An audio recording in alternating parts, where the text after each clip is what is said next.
ہندو مذہب چھوڑنے کے باوجود زلفی کی ماں خورشید بیگم علم نجوم پر بہت زیادہ یقین رکھتی تھیں اور یہی اعتقاد بھٹو کو بھی اپنی ماں سے ورثے میں ملا۔ اسی اعتقاد کے پیش نظر خورشید بیگم نے بمبئی سے ایک منجے ہوئے براہمن کو بلا کر بھوپا یعنی ذوالفقار علی بھٹو کی کنڈلی تیار کروائی۔ اس براہمن نے زلفی کی زندگی میں پیش آنے والے سارے واقعات بتا دیے، اس کی کتنی شادیاں ہوں گی، کیسے کامیابیاں اس کے قدم چومیں گی، اور یہ بھی کہ کس طرح اقتدار اس کے گھر کی لونڈی بن جائے گا۔ مگر اس ہندو براہمن نے زلفی کی 50 سال کے بعد کی زندگی کے بارے میں کچھ بتانے سے انکار کر دیا۔ شاید وہ براہمن خورشید بیگم کو یہ بتا کر رنجیدہ نہیں کرنا چاہتا تھا کہ اس کے بیٹے کو محض 51 سال کی عمر میں پھانسی دے دی جائے گی۔ ذوالفقار علی بھٹو جب 13 سال کی عمر میں پہنچے تو انہیں شادی کے بندھن میں باندھ دیا گیا۔ ان کی شادی ان سے 20 سال بڑی کزن شیریں امیر بیگم سے ہوئی، جس سے ان کی کوئی اولاد نہیں۔ ذوالفقار علی بھٹو کے مطابق یہ شادی خاندانی سمجھوتے کے مترادف تھی، جو شاید روایتی جاگیردارانہ سوچ کے تحت اس لیے کی گئی کہ جائیداد تقسیم نہ ہو۔ ذوالفقار علی بھٹو خود اپنے بارے میں بتاتے ہیں کہ میری عمر محض 13 سال تھی جبکہ میری بیوی کی عمر 32 سال تھی۔ اس شادی پر رضامند کرنے کے لیے میرے گھر والوں نے مجھے کرکٹ سامان سے بھرے ہوئے 2 بیگ خرید کر دیے تھے۔ جو ہی شادی کی رسم ختم ہوئی تو میں کرکٹ کھیلنے کے لیے باہر چلا گیا۔ میرے ایک دوست نے مجھے بتایا کہ تم تو بڑے خوش نصیب ہو کیونکہ تمہارا بیاہ ہو گیا ہے۔ میرے بارے میں یہ غلط تاثر ہے کہ میں ایک پلے بوائے ہوں۔ ہاں، میں ایک رومانٹک شخص ہوں اور میرا ماننا ہے کہ رومانٹک ہوئے بغیر کوئی اچھا سیاستدان نہیں بن سکتا۔ میں سمجھتا ہوں کہ بندہ زندگی میں سینکڑوں بار محبت کر سکتا ہے۔ یعنی بھٹو کا شمار ان دل پھینک افراد میں ہوتا ہے جنہیں زندگی میں بار بار پیار ہوتا ہے۔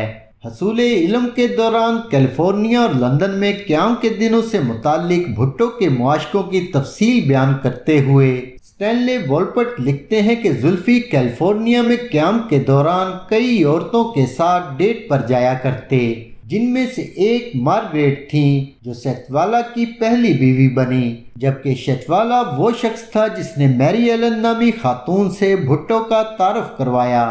میری ایلن نامی خاتون محض 30 سال کی عمر میں بیوہ ہو گئی تھیں اور ان کی 2 چھوٹی بچیاں بھی تھیں۔ ذوالفقار علی بھٹو ڈیٹ پر اس کے اپارٹمنٹ جاتے تو انہیں یوں محسوس ہوتا جیسے وہ لاڑکانہ میں اپنی فیملی کے ساتھ ہیں، کیونکہ ان کی گرل فرینڈ میری ایلن بھی ان کی بیوی شیریں امیر بیگم کی طرح عمر میں ان سے بڑی تھیں۔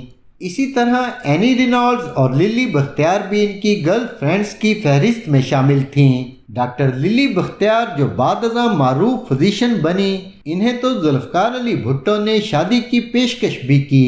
آکسفورڈ میں تعلیم کے دوران بھی للی بختیار کے ساتھ ان کی ڈیٹنگ کا سلسلہ یوں ہی چلتا رہا۔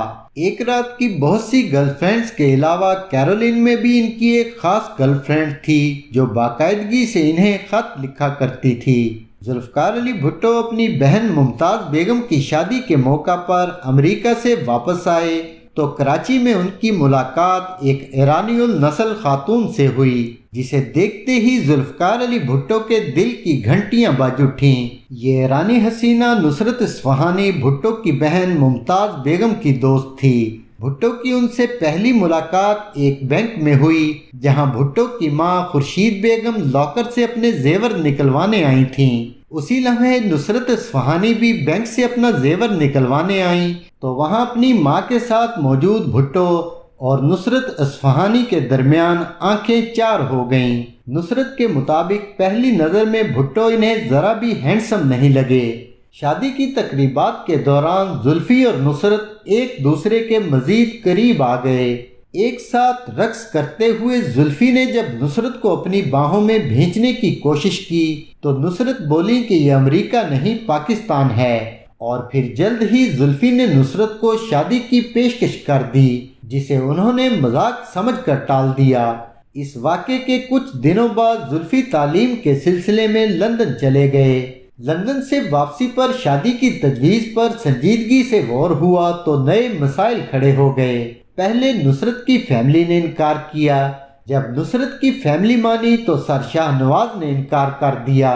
سو اپنی ضد پر اڑ جانے والے بھٹو نے لندن کی 2 ٹکٹیں خرید لیں، مگر نصرت یوں ان کے ساتھ جانے پر رضامند نہ ہوئیں۔ سو اس موقع پر زلفی کے ایک دوست نے ان دونوں کو اپنی جیپ میں بٹھایا اور مسجد میں جا کر مولوی سے نکاح پڑھوانے کی تجویز دی، مگر نصرت باقاعدہ شادی کی خواہش مند تھیں۔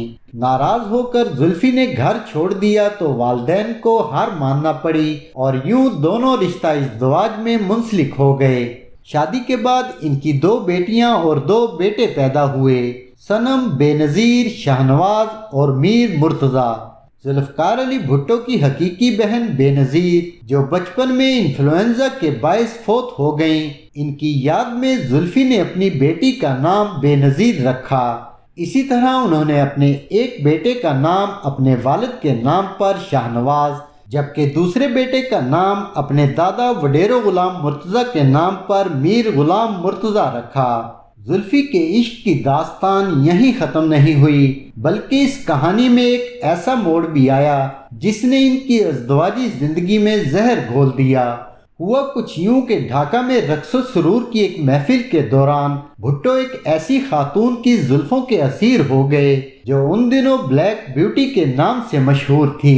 بلیک بیوٹی کے نام سے مشہور حسنہ شیخ مشرقی پاکستان کے مشہور وکیل اور شیخ مجیب الرحمان کے دوست عبدالاحد ایڈوکیٹ کی بیوی تھیں۔ پہلی ملاقات کے دوران ہی زلفی اور حسنہ کو باتیں کرتے ہوئے وقت کے گزرنے کا احساس تک نہ ہوا اور صبح ہو گئی۔ بتانے والے بتاتے ہیں کہ اس خاتون نے تو جیسے زلفی پر جادو کر دیا تھا۔ حسنہ شیخ سے زلفی کی محبت صرف حسن کی مرہون منت نہ تھی، بلکہ بھٹو اس کی ذہانت اور فطانت سے بھی بہت زیادہ متاثر تھے۔ تہمینہ درانی، جنہوں نے مصطفیٰ کھر سے دوسری شادی کی اور آج کل جو شہباز شریف کی منکوہاں ہیں، وہ اپنی کتاب مائی فیوڈل لارڈ میں بھٹو کی اس افیئر کا ذکر کرتے ہوئے لکھتی ہیں کہ بھٹو فدا ہو چکے تھے، لیکن حسنہ اپنے طلبگار کی پلے بوائے کے طور پر شہرت کی وجہ سے تشکیک میں مبتلا تھیں اور یہ ظاہر کر رہی تھیں کہ وہ جوکھوں سے ملنے والی چیز ہیں۔ تہمینہ درانی لکھتی ہیں کہ ان دنوں میرا شوہر مصطفیٰ کھر بھٹو کا رازدان بن چکا تھا اور زلفی کو گاڑی میں بٹھا کر حسنہ سے ملاقات کروانے لے جایا کرتا تھا۔ تہمینہ درانی مصطفیٰ کھر کی جن خدمات کا ذکر کر رہی ہیں، یہ تب کی بات ہے جب زلفی حسنہ شیخ کو کلفٹن میں گھر خرید کر دے چکے تھے۔ اسٹینلی والپٹ کے مطابق نصرت کو جب اس معاشقے کا علم ہوا تو وہ بہت روئیں، لیکن جب نصرت کے آنسوؤں سے زلفی کا دل نہ بسیج سکا تو نصرت بھٹو شکایت لے کر جنرل ایوب خان کے پاس پہنچ گئیں، جن کی کابینہ میں بھٹو وزیر تھے۔ چنانچہ بھٹو کو طلب کر کے ان کی سرزنش کی گئی اور کہا گیا کہ اپنی بیوی کو مناؤ ورنہ وزارت چھوڑنی پڑے گی، لیکن عشق کا روگ لا علاج ثابت ہوا تو نصرت روٹ کر ایران چلی گئیں۔ 6 ماہ بعد لوٹ کر آئیں، لیکن معاملہ جوں کا توں دیکھ کر نصرت دل برداشتہ ہو گئیں اور گولیاں کھا کر خودکشی کرنے کی کوشش کی، لیکن بچ گئیں۔ بلیک بیوٹی سے تعلق تو ختم نہ ہوا، لیکن یہ اطلاعات ضرور سامنے آئیں کہ بھٹو نے حسنہ شیخ سے خفیہ شادی کر لی ہے اور وہ ان کی غیر اعلانیہ تیسری بیوی ہیں۔ ایک دور تھا جب ذوالفقار علی بھٹو کا نام بھارتی اداکارہ مدھو بالا کے ساتھ بھی لیا جاتا تھا۔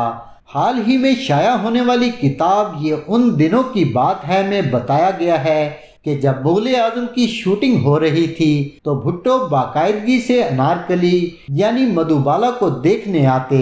ان دنوں بھٹو ممبئی میں رہا کرتے تھے اور وہ روزانہ شوٹنگ دیکھنے کے لیے فلم سٹوڈیو جاتے۔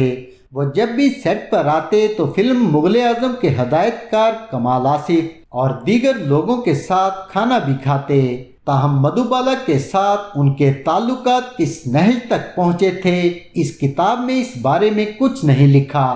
حسنہ شیخ کے بارے میں کہا جاتا ہے کہ جن دنوں بھٹو اڈیالہ جیل میں قید تھے تو حسنہ شیخ نے ان کا مقدمہ لڑنے کے لیے برطانیہ کے مشہور زمانہ وکیل جان میتھیوز کی خدمات حاصل کیں، لیکن ضیاء الحق نے انہیں مقدمے کی پیروی کرنے کی اجازت نہ دی۔